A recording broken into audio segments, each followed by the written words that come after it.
ஒரு கூரை மாதிரி ஒரு சின்ன கடை. ஆம்பியன்ஸ்ல எதுவுமே இல்லை, இங்க என்ன இருக்கும் நல்லா இருக்குமா அப்படிலாம் கேட்டேன். பட் இங்க பல்லப்பட்டி பிரியாணி ட்ரை பண்ணி ஆகணும் அப்படின்னு. ஒரு கரூர் பக்கத்து தான். இப்போ என்னோட மோஸ்ட் ஃபேவரட் வந்து பல்லப்பட்டி பிரியாணி தான். எல்லா கலர்ஸும் நான் ஃபுட் டேஸ்ட் பண்ணிக்கிறேன். ரெட் கலர் பிரியாணி பார்த்துருக்கேன், கிரீன் கலர் பிரியாணி பார்த்துருக்கேன். பட் ஃபர்ஸ்ட் டைம் அங்கே ஒயிட் கலர் பிரியாணி இருந்துச்சு. அது Mysore style white colour biryani. அங்கே பக்கத்துலேயே இருந்து கம்னலி ஸ்ட்ரீட்ல தனுஷ் மட்டன் பிரியாணின்ட்டு அது ரொம்ப ஃபேமஸ். தம்பி நெய்சோரா இருக்க போகுது. இல்ல நான் செக் பண்ணேன் சார், எல்லா மசாலா. பட் நம்ம சாப்பிட்டு பார்த்தா எல்லா மசாலா. பெங்களூர்ல இருக்க ஹொஸ்கோடேக் வந்து இப்போ ரீசெண்டா போயிருக்கும் போது அங்க விடிய காலையில 4 மணிக்கு ஒரு கிரேசி கூட்டம், கிட்டத்தட்ட ஒரு 1000 பேர் 2000 பேர், பெரிய பெரிய தேக்ஷல். அதாவது ஒரு நாளைக்கு 50 கிலோ 100 கிலோ. இன்னொன்னு மட்டன்ல மட்டும் தான் பண்றாங்க, சிக்கன் பிரியாணி கிடையாது. செங்கல்பட்டு போற வழியில பரனூர்னு ஒரு வில்லேஜ் சார். அங்க வந்து ஒரு மண் பானையில பிரியாணி, அதுக்கு வந்து சைட் டிஷ் வந்து மோர்ல வெங்காயம் போட்டு வச்சிருப்பாங்க. சாதாரண ஒரு தள்ளுவண்டி கடை 75 ரூபாய்க்கு சாதா அரிசி தான் அவங்க யூஸ் பண்ணி செஞ்சிருக்காங்க.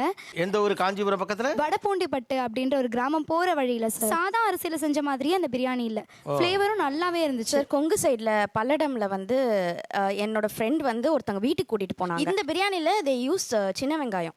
சின்ன வெங்காயம் அரைச்சி அப்படியே ஒயிட் கலர்ல இருக்கும் சார் பிரியாணி. இவர் ஒயிட் பிரியாணின்னு சொன்னோன்னே எனக்கு அந்த பிரியாணி டக்குன்னு ஸ்ட்ரைக் ஆயிடுச்சு. சிவகங்கையில் பார்த்தீங்கன்னா அன்னபூர்ணா பிரியாணின்னு சொல்லிருந்துச்சு இப்போ இல்லை அந்த கடை.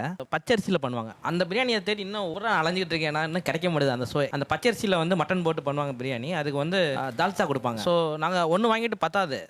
ஸோ அண்ணா ஒரு பாதி கொடுங்கண்ணே சொல்லி டெய்லிலாம் போய் சாப்பிடுவோம். எல்லாரும் மெட்ராஸில் கிடைக்கிற லகான் கோழி பிரியாணி பற்றி யாருமே பெருசாக ஹைப் பண்ண மாட்டாங்க சார். கோழி இப்போ இந்த சண்டே சேவல் மாதிரி நல்ல ரெட்டிஷ் மீட்டாக இருக்கும். அது வந்து முட்டைக்காகவே எடுக்கப்பட்ட மீன் கறி. அது லகான் கோழி நிறைய ட்ரிபிள் கே ராய்பேட் அந்த ரீஜனில் நிறைய இருக்கும். இப்போ எல்லா கடையுமே பிராய்லர் ஆகிடுச்சு. டேஸ்ட் வந்து ரொம்ப இன்ஃபியூஸ்டாக இருக்கும். அந்த மீட்டில் வந்து ஒரு ஜூசினஸ் எதிர்பார்ப்போம். அது வந்து மட்டனில் இருக்கும், சிக்கனில் பெருசாக இருக்காது. பட் லகான் கோழி பிரியாணியில் அதை நீங்கள் வந்து இப்போ கறி அறுத்தீங்கன்னா உள்ள வந்து இந்த உள்ள அப்படியே கொத்தா இருக்கும் முட்டை, அந்த மாதிரி இருக்கும். லகான் கோழி கட் பண்ணும் போதே அப்படிதான் இருக்கும். மீட் வந்து நமக்கு ரொம்ப கம்மியாக. வெள்ளூர் போயிட்டு வர எனக்கு சந்தர்ப்பம் கிடைச்சிது.